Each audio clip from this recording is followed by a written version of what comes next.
আসসালামু আলাইকুম প্রিয় এসএসসি বেস 2025। আজকে তোমাদের বাংলা প্রথম পত্র পরীক্ষা অনুষ্ঠিত হয়েছে। আশা করছি খুব ভালো পরীক্ষা দিয়েছো। তারপরও যদি অনেকের একটু খারাপ পরীক্ষা হতে পারে, কিন্তু মন খারাপ করার কোনো কিছু নেই। তোমাদের যদি এমসিকিউ খারাপ হয়ে থাকে তাহলে বাংলা দ্বিতীয় পত্রের মধ্যে ব্যাকরণ অংশটা তোমাদেরকে অবশ্যই ভালো করতে হবে। আর যদি সিকিউতে একটু খারাপ হয় তাহলে অবশ্যই তোমাদের নির্মিত অংশটা একটু ভালো করতে হবে।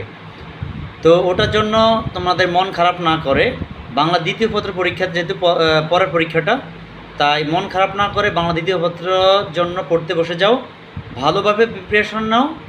তোমাদের বাংলা দ্বিতীয় পত্রের মধ্যে ব্যাকরণ অংশের মধ্যে শুদ্ধ বানান, শুদ্ধ উচ্চারণ, সমাস নির্ণয়, তারপর রয়েছে শুদ্ধ বাক্য, তারপর কয়েকটা প্রশ্ন রয়েছে, এগুলো ভালোভাবে পড়ো, ইনশাল্লাহ এখান থেকে কমন পড়বে।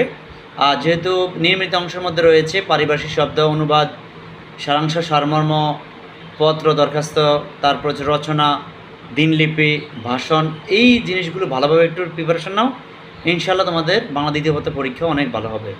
ধন্যবাদ সবাইকে।